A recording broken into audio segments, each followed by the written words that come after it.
자, 1세대에서 3세대까지 유전자 가해 명칭 말씀해 보세요.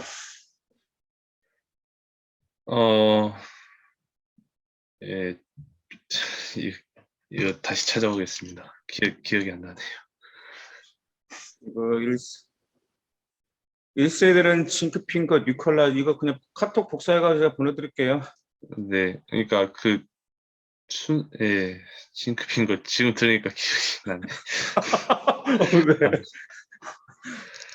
1세대가 아, 징크핑크잖아. 2세대가 털렌이고. 네, 3세대는 알잖아. 크리스퍼. 네. 오케이. 그전이니까. 또 혹당했어. 아, 네. 자, 그러면 크리스퍼 유전자 가해에 대해서 어떻게 그 원리 말씀해 보시겠습니까? 크리스퍼 유전자 가위는 기본적으로 그 유전자를 편집을 하는데 사용하는 것이기 때문에 이 유전자를 편집할 때 어떻게 하냐 하면은 이 절단 효소라고 있습니다. 그래서 이 유전자에서 절단하고 싶은 부위를 그 효소를 사용해서 잘라내고 그것을 다시 중합 효소를 통해서 뭐가 붙은 다음에 거기서부터 전사가 되는 것인데 그 과정에서 제일 끝에 붙은 RNA 프라이머는 DNA로 이제 전환을 해줄 수 없기 때문에 DNA가 계속 짧아지게 됩니다. 그래서 짧아지다가 DNA 자체를 건드리게 되면 문제가 발생하기 때문에 텔로메레이스가 존재를 하는데 그렇기 때문에 이 텔로메레이스가 떨어지지 않으면 세포는 죽지 않고 그러니까 노화를 방지할 수 있게 되는 것입니다. 실제로 텔로노머스? 텔로메레이스요. 텔로미아 아닌가? 아, 텔로메레이스 효소지. 아, 진짜. 텔로미아지. 왜 이래. 정리하면 텔로메레이스 효소인데. 텔로미아잖아, 그지? 아유, 의사가 왜 계속 얘가 왜 효소를 말하지? 길이는 텔로미아인데. 그러니까. 왜 이렇게 잡아놔? 다 이렇게라도 잡아야지 어떻게 할까? 어차피 텔로미아는 나올 수밖에 없어. 네, 텔로미아가 노하고 굉장히 밀접하잖아. 네. 근데 계속해서 말씀해 보세요. 이것을 방지하는 떨어지는 것을 방지하는데 방지하는 방법으로 노화를 막을 수 있습니다. 예, 일단 오케이, 이제 텔로미아 아시겠어요? 네, 텔로미아. 자, 그러면 이제 바이러스에도 비생물적 특성과 생물적 특성 모두 다 가지고 있다는 거 아시죠? 네. 그 점에 대해서 한번 설명해 보시겠습니까? 바이러스가 일단 양쪽 특성을 다 가지고 있는데 생물적 특성으로는 일단 핵산을 가지고 또 돌연변이가 가능하다는 점, 그리고 어쨌든 숙주세포 안에 있으면 물질 대사도 가능하다는 점이 있습니다. 하지만 그 비생물적 특성으로는 숙주세포 안에 없으면 바이러스는 물질 대사를 애초에 할 수가 없, 없기 때문에 그러한 점에 있어서는 비생물적 특성이라 할 수 있습니다. 그러면 그게 구조가 어떻게 돼야 되죠? 단백질 플러스 무슨 구조가 돼야지? 단백질 플러스 핵산 그렇지, 핵산. 구조죠. 오케이. 오케이. 갑자기 또 이렇게 얼었어. 네? 갑자기 왜 또 얼었어? 아이, 아이, 오케이. 자, 그 다음에 지금 교내 모 유엔에서 보내는 이제 캐나다 대사로 참여하셨는데 좀 개발 도상국에 대해서 지금 코로나 백신을 지원해야 되는 상황이잖아요. 네, 예. 현재 지금 그 점이 지금 제대로 이루어지지 않고 있습니다. 그 점에 대해서 어떤 좋은 대안이 있을 거라고 생각하십니까? 이 백신을 나눠주는 데 있어서 어쨌든 백신을 개발한 지금 회사의 소유인 상태이고 그래서 이 회사는 또 이윤을 내기 위해서 그 소유권을 내주지 않고 있는 상태입니다. 그런데 이러한 상황에서는 제대로 지금 개발도상국에 공급을 해줄 수 없습니다. 그래서 문제를 해결하기 위해서는 회사와 그 나라 정부가 협상을 해서 그, 이 소유권을 얻어와야 하는데 그 방법, 그 과정 자체는 쉽지 않을 것으로 보입니다. 쉽지가 않지.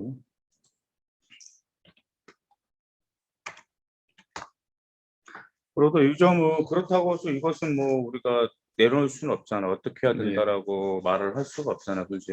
네, 이것은 일단은 국가적인 차원과 그다음에 기업의 또 윤리 문제도 볼 수 있어. 네, 기업의 윤리 문제도 볼 수 있고 물론 기업이야 당연히 부를 창출하는 게 사실이지만 그래도 이 기업의 윤리적인 개념으로 접근해서 인도주의 정신이 필요하지 않나라고 이제 그렇게 말씀해 주시는 게 좋아요. 무슨 말씀인지 아시겠죠? 네. 음.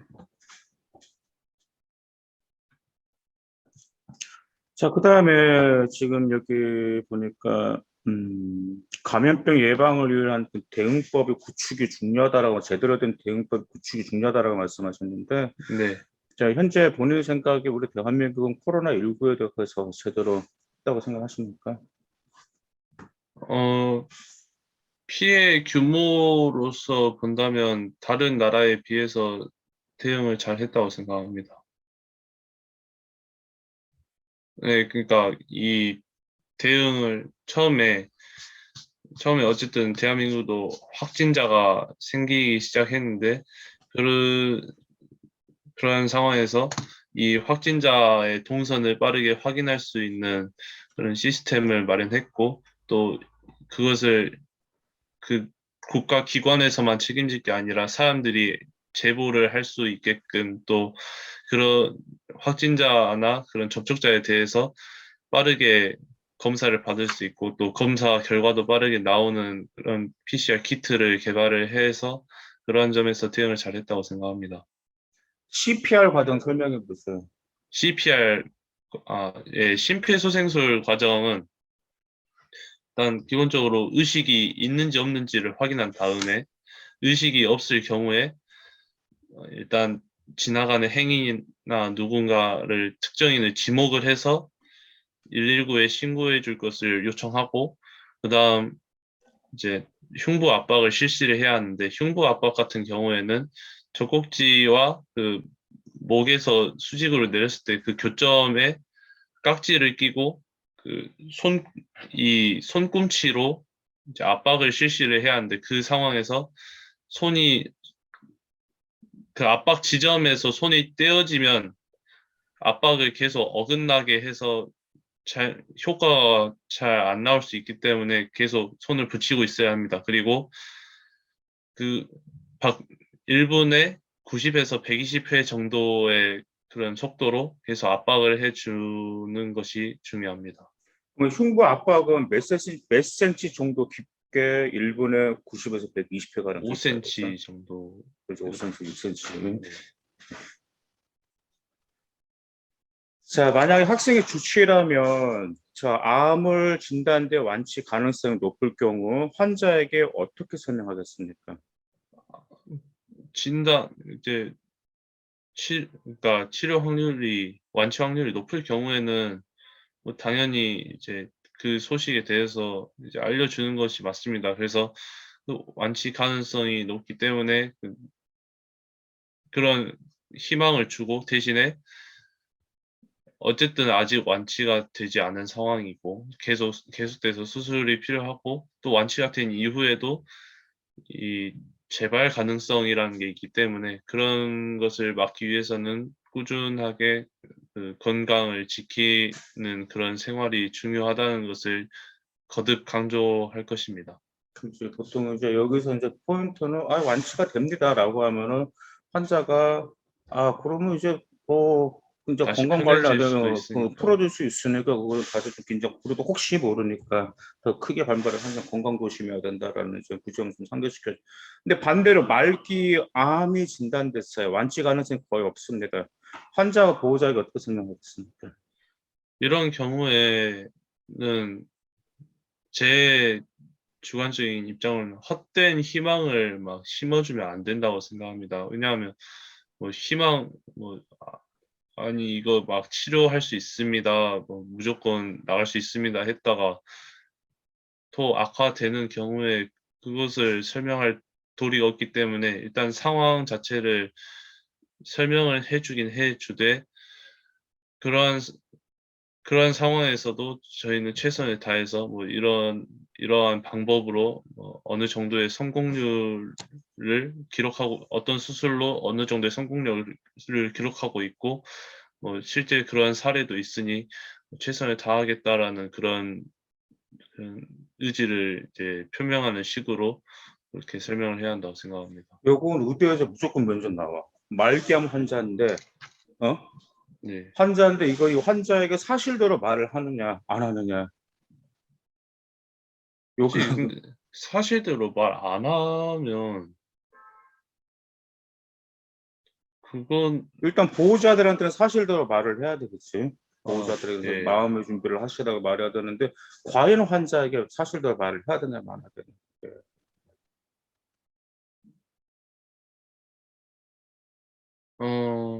마음의 환자도 마음의 준비를 해야 하는 시간이 있기 때문에 그러니까 자신이 언제 갈지 모르는 상황인데 마음 놓고 말 사실대로 말 안 한다고 마음 놓고 지낼 수 있는 상황도 아니고 그래서 그러니까 굳이 말 안 할 바에야 그래도 말해 주는 게 낫다고 생각합니다.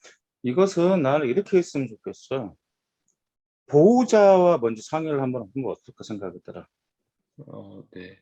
뭐니 뭐니 해도 환자를 잘하는 것은 의사보다 환자의 마음을 잘하는 것은 뭐니 뭐니 해도 의사보다 보호자들이 더 잘 알잖아, 가족들이. 네. 그래서 가족들에게 먼저 양해를 구하고 이것을 환자에게 사실대로 말을 해야 되는지 말아야 되는지 그 점 보호자들은 먼저 만약에 보호자들은 사실대로 말을 안 하길 바라는데 네가 사실대로 말했어. 그러면은 보호자들에게 좀 원한도 살 수 있을 거 아니야, 그렇지? 네. 그러니까 일단 그 환자가 성장하면 환자를 옆에서 지켜본 사람들이 환자의 마음 상태를 잘 알잖아요. 뭐니 뭐니 해도 그렇지. 네. 그렇기 때문에 환자 상태를 잘 알고 있는 의사는 환자의 마음은 모르잖아. 그 네. 병만 알지, 그렇지? 그렇기 때문에 일단은 환자의 가족들에게 먼저 어떻게 이것을 환자에게 이것을 사실대로 말할까요? 어떻게 할까? 먼저 양해를 먼저 구하고 나서 그다음 결정을 하는 게 낫지 않나? 나는 그 생각이 들어. 네. 그렇지. 왜냐하면 뭐니 뭐니 어차피 환자도 자기가 죽을 건 알지만 제일 중요한 건 환자의 마음이잖아. 그렇지? 네. 그나마 좀 죽더라도 마음이라 좀 편안하게 해주고 죽는 게 가장 좋은 거니까. 이해하시고 그래서 보호자들도 네. 고려하고 그런 점이 고려할 수가 있다라는 점 이렇게 필요할 수 있겠죠. 네. 자, 3대 영양소는 무엇이고 각각의 영양소에서 생성되는 노폐물은 무엇입니까? 3대 영양소는 탄수화물, 지방, 단백질을 의미하는데 탄수화물과 지방 같은 경우에 노폐물이 이산화탄소와 물이 나오고 단백질 같은 경우에도 이산화탄소와 물이 나오지만 추가적으로 암모니아를 생성합니다. 왜냐하면 단백질은 질소를 포함하기 때문에 암모니아를 배출하게 됩니다. 오늘 어떠셨어요? 오늘 약간 내가 아유, 좀 질문 좀 빡세게 했는데. 심란하네요. 신나네.